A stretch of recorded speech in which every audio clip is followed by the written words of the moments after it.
Good morning बेटा, welcome back to the online class of SS. हम अपना chapter 13 read कर रहे हैं जियोग्राफी का, आर चेंजिंग अर्थ। कल हमने पढ़ा था work of the river. Now today we will read about the work of sea waves. Sea waves कैसे काम करती हैं, जो सागर की लहरें हैं, जो लगातार लहरें चलती रहती हैं। The erosion and deposition feature of sea waves give rise to the coastal landforms. Sea waves continuously strike at the cracks at the rocks. Cracks develop over time, they become larger and wider, thus hollow like caves are formed on the rocks. देखो, जो सी waves हैं उनके कटाव और जमाव की प्रक्रिया के कारण जो तटवर्ती लैंडफॉर्म्स हैं उनका निर्माण होता है। सी वेव लगातार चट्टानों से टकराती रहती हैं, फिर उनसे दरारें बनती हैं। समय के साथ साथ ये दरारें बड़ी और चौड़ी होती जाती हैं। इस तरह केव्स, गुफाओं की तरह जो हॉलो या फिर गड्ढे, बड़े गड्ढे बन जाते हैं, इनको हम सी केव्स के नाम से जानते हैं। As these cavities become bigger and bigger, only the roof of the caves remain, thus forming sea arcs. और इस तरह धीरे धीरे ये जो कैविटीज़ या केव्स हैं, हॉल्स हैं, ये देखो सी केव्स हैं। इसमें सी आर्क्स के बारे में नहीं, ये सी केव्स हैं। अब लगातार जब ये कटाव होता रहेगा तो ये जो चीज़ें हैं, इसके साइड की जो चट्टान है उसका कटाव होकर ये सी आर्क बना रह जाएगा। ठीक है। अब जब see further erosion breaks the roof and only walls of are left. आगे जब इरोजन होगा तो ये जो रूफ है इसका भी कटाव हो जाएगा और केवल क्या रह जाएगी, वॉल्स, दीवारें रह जाएंगी। और ये जो वॉल लाइक फीचर्स हैं इनको स्टैक्स कहा जाता है। The steep rocky coast rising almost vertically above the sea water is called sea cliff. The sea waves deposit sediment along the shores forming beaches. और जो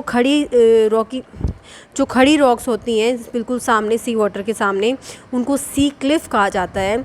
और जो सी वेव्स हैं वो अपने साथ जो भी चट्टानों का कटाव करते हैं और जो सेडिमेंट होते हैं इनको अपने किनारों पर छोड़ देते हैं, उनका जमाव कर देते हैं और इस तरह सी बीच बनते हैं। ठीक है।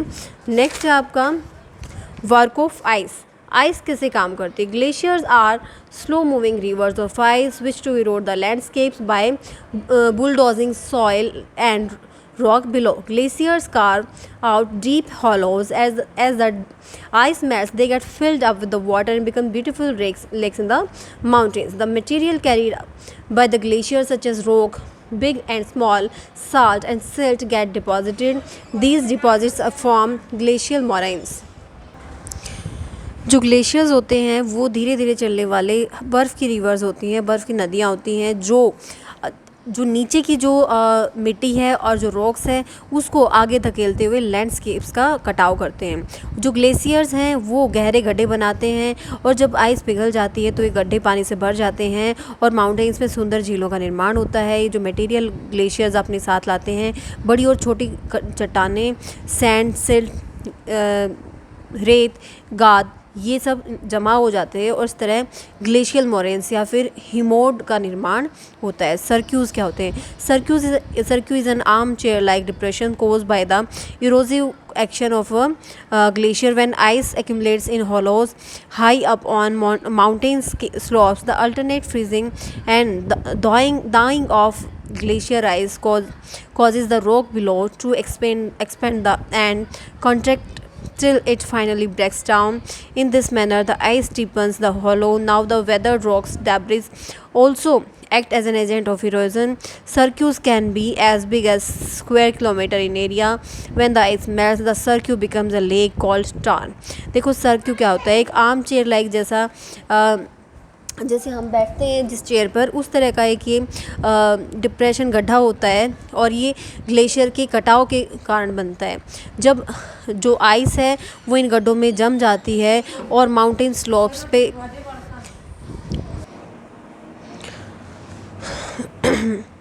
और जो ग्लेशियर्स के जमने और पिघलने से जो ग्लेशियर की जो आइस है उससे नीचे की जो रॉक है वो फैल जाती है और धीरे धीरे ये टूटने लगती है। और इस तरह जो आइस है उसके कारण जो गड्ढे हैं वो गहरे होते जाते हैं और जो कटाव हुई चट्टान है उसके जो दैब्रिस हैं, उसके जो डेब्रिस मीन्स उसका जो मलबा भी है वो एक कारक के कटाव के कारक के रूप में काम करता है। जो सर्क्यू है वो 1 वर्ग किलोमीटर या फिर 1 स्क्वायर किलोमीटर जितने भी बड़े हो सकते हैं। जब आइस पिघल जाती है तो सर्क्यू एक लेग बन जाता है जिसको हम टार्न कहते हैं।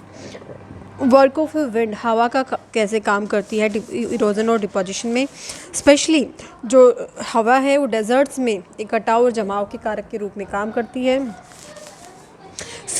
Feature cause by wind erosion, हवा के कटाव के कारण होने वाली विशेषताएं। फर्स्ट, मशरूम रॉक, जो मशरूम शेप की रॉक्स होती हैं।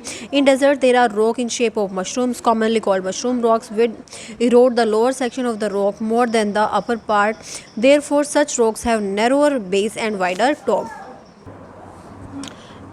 डेजर्ट्स में जो रॉक्स हैं उनकी शेप मशरूम जैसी होती है और उनको मशरूम रॉक कहा जाता है क्योंकि जो हवा है वो किसी खड़ी चट्टान के निचले हिस्से को ऊपरी हिस्से से ज़्यादा मात्रा में उसका कटाव करती है, जिसके कारण उसका जो बेस होता है वो नैरो होता है, संकीर्ण होता है, जबकि जो टॉप है वो ज़्यादा चौड़ा होता है और इस तरह वो मशरूम की जो शेप है वो ले लेती है। ठीक है। मैसेज होते हैं ये, these are the area of resistant rock left after the softer rock around them is eroded।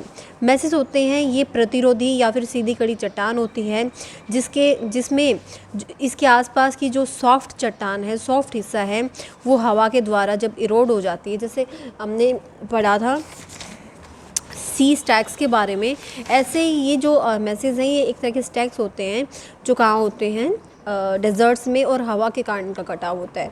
Wind deposition के कारण होने वाले जो फीचर्स हैं वो देखिए क्या बनते हैं। सैंड ड्यून्स, रेत के टीले, जब when the wind blows it lifts and transport the sand from one place to another, when it stops blowing the sand falls and get deposited in low hill like structure called sand dunes। जब हवा चलती है तो ये रेत को उठाती है और किसी अन्य जगह से ले जाती है। जब हवा बहनी बंद होती है तो रेत गिरती है और किसी पहाड़ी जैसे स्ट्रक्चर में, संरचना में ये जमा हो जाती है और इनको रेत के टीले कहा जाता है। लेओस क्या होते हैं? When the grains of sand are very fine and light, जब रेत के दाने बहुत महीन और हल्के होते हैं। The wind can carry it over very long distance, तो हवा इन रेत के दानों को बहुत लंबी दूरी तक ले जाती है। When such sand is deposited in large area it is called loess. जब हवा इन सैंड को लंबे बहुत बड़े एरिया में जमा देती है तो इसको हम रेत के मैदान या फिर लेओस कहते हैं। Large deposit of loess is found in China, और लेओस के जो बड़े मैदान, जो बड़ा एरिया है वो चाइना में पाया जाता है। फिर बेटा बर्चन्स क्या होते हैं? When dunes have long and gentle slope on leeward side forming a crescent shape, this is called barchans. अब देखो लीवर्ड साइड क्या होती है? जब ड्यून्स का एक जो लंबे ड्यून्स होते हैं उनका स्लोप होता है। अब देखो ये होते हैं रेत के टीले, ऐसे यहाँ पे छोटा बनाती हूँ, ये रेत के टीले, तो ये विंडवर्ड साइड है और ये लीवर्ड साइड है। ठीक है। जब लीवर्ड साइड में इनका जेंटल स्लोप होता है और ये कैसी शेप बनाते हैं? अर्धचंद्राकार शेप बनाते हैं, तो इसको हम बर्चन्स कहते हैं। तो ये कुछ फीचर्स थी विंड के डिपोजिशन के कारण होने वाली। चैप्टर यहाँ पे कंप्लीट हो गया है। इसको पढ़ें, डाउट्स को डाउट सेशन में क्लियर करें या फिर लाइव क्लास में भी आप क्लियर कर सकते हैं। सो बेटा keep studying and have a nice day.